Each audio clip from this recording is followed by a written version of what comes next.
হয়েছে, মন্ত্রিসভা সম্প্রসারণ হয়েছে, কবে নাগাদ দপ্তর বন্টন করা হবে এবং কি কি বিষয়? শিগগিরই আপনারা জানতে পারবেন কখন এবং কাকে কি দপ্তর দেওয়া হচ্ছে, এর মধ্যে খবর পাবেন। পূর্ব ত্রিপুরা কে দাঁড়াতে পারে?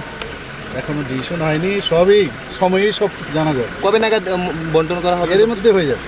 আমি তো এখন যাচ্ছি এয়ারপোর্টে, আর কি আমার সম্প্রসারণ, যেতে হবে মালদা। আমি আসার পরেই ডিসিশন। আর কি সম্প্রসারণের কোনো গ্রুপ রয়েছে? বললাম না, যখন যা হবে সব জানবেন আপনি। স্যার আইপিএফটি কইছে কি পরিকল্পনা রয়েছে আইপিএফটির জন্য? আইপিএফটি তো আছে, আমাদের একজন মিনিস্টার তো আছেনই।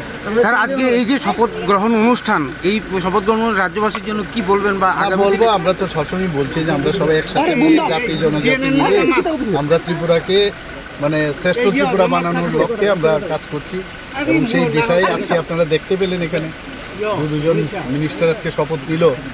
তো ন্যাচারালি আগামী দিন যেটা আমরা ভেবেছি যে সবাই মিলে একসাথে শান্তিতে এখানে বসবাস করব, তার একটা ঝলক কিন্তু আপনারা দেখতে পেয়েছেন। বিজেপি থেকে আর কি কেউ মন্ত্রী হচ্ছে?